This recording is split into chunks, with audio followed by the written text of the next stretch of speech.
Hey guys, I'm John Ritzar from WatchSpec.com. Today I want to talk about the Orient Bambino, and I actually have several versions of this watch that I'd like to share with you. This video will highlight the key points of this watch. Over at WatchSpec.com, I will have a written article that will go through the full detail of every aspect of this watch. You can find the link to that in the notes below. If you haven't already done so, please subscribe to the channel and sign up for notifications so you can catch all my videos when they release. And with that, let's get started. Now that you arrived, will you wonder what is it that you've done to make the grade? And should you do the same? Is that too easy? Are you only trying to please them? Okay, let's start with a model overview. Orient is a Japanese watchmaker, actually under the Seiko brand. I really admire and respect the fact that Orient develops and produces all of their movements in-house. The Bambino is targeted as an entry-level value automatic watch. As many of you know, most out there, including myself, would deem the Seiko SNK line as the best entry-level automatic. But the SNK can't be worn in truly formal occasions. But that's where the Bambino comes in. This is tailored to be a dress watch. So let's see how it does. Okay, let's talk style. So the Bambino line offers many different versions and different color options for each of those versions, which is great for us because we can pick the option that best suits us. In this video, I'm going to really focus on two main versions, which is the second generation version 1 and the second generation version 3. But the details I explain will basically apply across the board for the entire Bambino line unless otherwise mentioned. Starting with dimensions, we have a round case with a diameter of 40.5 millimeters. I would say that's the largest you would really want to go on a dress watch because it's supposed to be more formal, more reserved. But at 40.5 millimeters, it's still acceptable. The thickness on this is 11.8. I will say on the open heart version, which is shown right here, the thickness comes in a little bit bigger at 12 millimeters. The lug-to-lug height on this is 46.5 millimeters, and the lug width for the band is 21 millimeters. We have a solid stainless steel screw-down case back, with the exception of the open heart version, which has a display window on the case back. The dial has a dome shape that slightly rounds down along the outer edge, which is a nice touch to provide a sense of depth. There is a date window applied at 3 o'clock for all versions except the open heart, which does not include this complication. The version 1 is the only version to apply a framed outline to the date window, a touch that follows a more vintage style to go along with the other touches that we'll discuss later. In terms of the markings on the dial, we have the applied Orient logo of the lions and shield at 12 o'clock. The color of this logo matches that of the applied markers for each specific color scheme, but the shield in this logo always keeps the red color.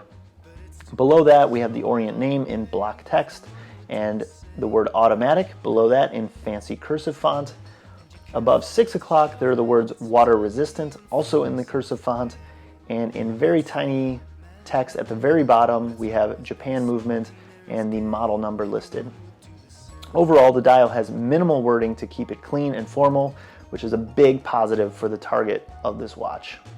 The glass on this is a highly domed, scratch-resistant mineral. It isn't something you really notice when you look straight on, but it's very prominent at an angle. The clarity of the glass is great, but the dome may distort the hands or markers slightly. It will also cast a crescent-shaped shadow in bright light. The crown of the version 1 and 3 are the same. It sits right up against the case with fine teeth around the side and a domed outer surface, and that surface displays the Orient lion and shield emblem. There are some other versions of the Bambino that apply a more elegant crown that you might find on a pocket watch, for example. You can see that on the open heart version I have here. Now let's talk about some aspects where the versions differ, which is the hands, markers, and the band. Version 1 is going to be your more traditional design that targets a vintage feel. I like to think that this was inspired by a 1950s Omega constellation. This applies Dauphine-shaped hands and matching hour markers that catch the light and your attention when you look at it. There are short printed tick marks also included at every minute. The version 1 band is a 2-piece alligator leather strapped with polished hardware. This band rounds out that vintage cool theme I mentioned. The version 3, however, targets a more sleek and modern image. I see inspiration from the Younghan's Max Bill in this design. The hands are very simple rectangular baton shapes with applied markers to match at 12, 3, 6, and 9 o'clock. All the other hour markers are thin and long printed lines.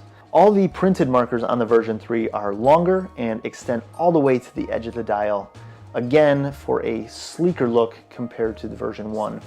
The version 3 band is also a 2-piece leather with polished hardware, but instead of that alligator leather, it applies a smooth leather, again rounding out the version 3 as a sleek and modern design.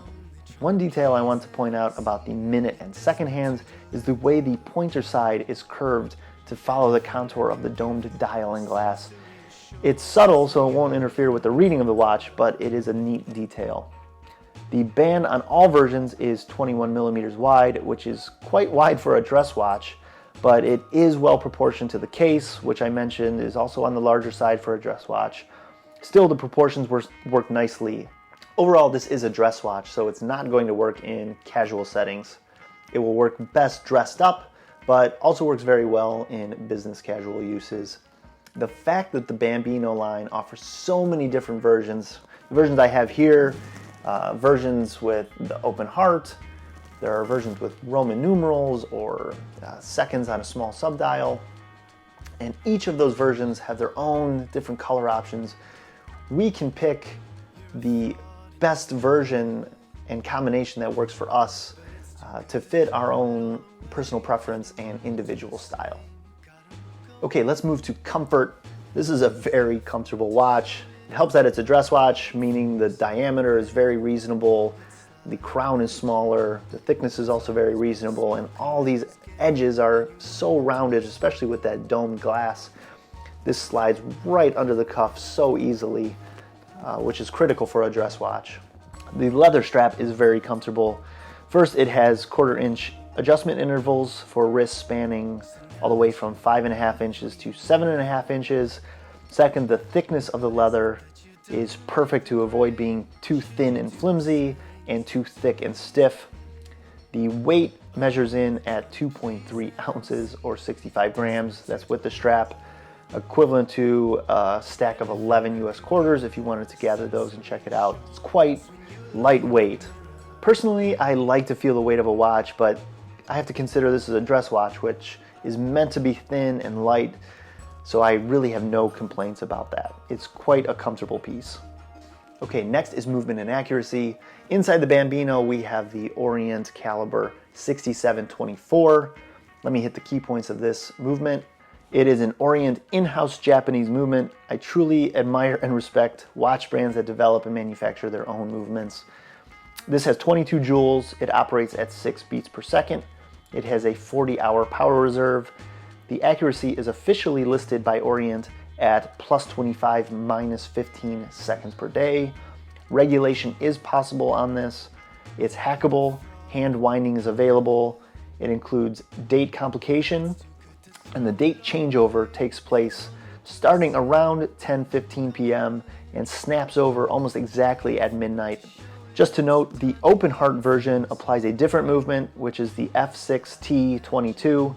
The only key difference being there is no date complication with this movement.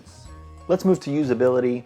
Usability is often sacrificed for the sake of style on a dress watch, but Orient does a great job balancing usability and style on this watch.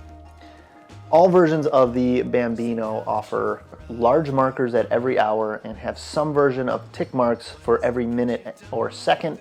Therefore, it provides good readability. Because the minute and second hands do not extend all the way to the markers, it's not going to provide the precision reading to the level of a dive watch or a race watch or a field watch that require such precision, but it is still very good and better than most dress watches out there that have limited markings or no markings whatsoever. Next is water resistance. Water resistance on this is rated at 30 meters or 100 feet. That's okay for washing your hands or getting caught in the rain, light splashes like that. There is no lume applied on this, which is my preference for a dress watch. You don't really need lume on a dress watch. There are some things to be aware of. First is the domed glass. Since the dome is so tall, it will contact objects or surfaces. With this being scratch-resistant mineral, it won't be as durable as the higher quality and more expensive sapphire crystal. Next is the polished buckle hardware on the strap. Since this will sit on the bottom of your wrist, it will rub on surfaces when you rest your hands. The polished finish will show scratches more easily than if these were brushed. Again, these are things to be aware of when choosing a watch. Now let's move on to value and verdict. We talked about a lot of positives in this video, which is a welcome surprise for a watch coming in below $150. The formal style and the detailed touches make it look much more expensive than it actually is. And the movement in this is also a welcome surprise at this price point, with hand winding and hacking. And again, I really admire that this is an in-house movement. As mentioned, there are some aspects to be aware of, such as the durability of the domed glass or the buckle hardware. These may not make it the best option for a daily wear watch or a watch needed for more active use. For that, I would recommend the Seiko SNK809. But for someone looking for an inexpensive automatic watch for more formal occasions, or someone looking for their first automatic dress watch, the Orient Bambino is a wonderful choice. Especially considering all the different style options available, you can find the watch that best suits you. If you are interested in this watch, you can find a product link in the notes below. If you have any questions about this watch, feel free to contact me either through my website, watchspec.com, or by leaving a comment below. Please let me know your opinions of this watch also in the comments below. I love hearing what you guys think. Please give this video a like if you found it helpful, and don't forget to subscribe to the channel and sign up for notifications so you can catch all my future videos when they release. As always, thanks for watching, and I'll catch you in the next video. But it's too good to throw it all away.